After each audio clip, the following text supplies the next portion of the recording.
The irony of this, I think, at some level is that it was circumstantial evidence, as you said, and yet in a trial by jury, the prosecutor was able to weave a story of conspiracy which couldn't be rebutted somehow by, I guess, your lawyers.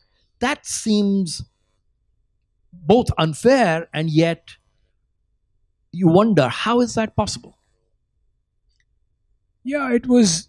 It probably is a very complicated answer.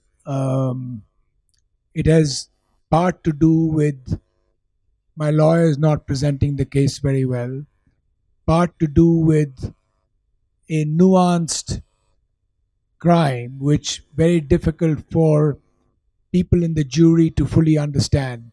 You know, the idea when the jury system was born that it was a jury of your peers.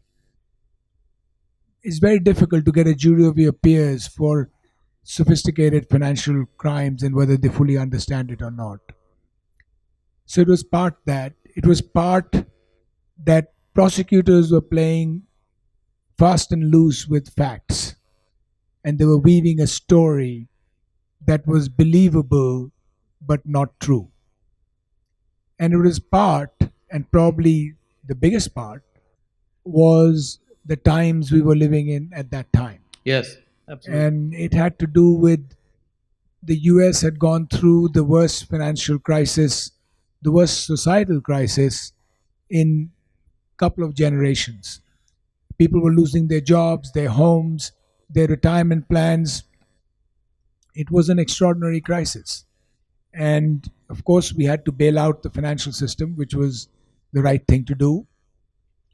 And yes, of course, that they really should have gone after and held accountable those who were really responsible for that crisis.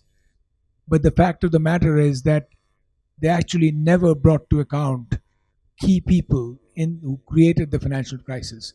Now they fined the institutions big amounts. Absolutely. Shareholders pay for it. The shareholders paid for it. The institutions admitted wrongdoing, but almost magically, the institutions committed that wrongdoing, but no one in the institutions, no human being, no executive was held accountable. So, in that environment, when everybody was really angry, there was the Wall Street movement going on and all of that. It was easy to convict somebody who had anything to do with financial institutions, etc.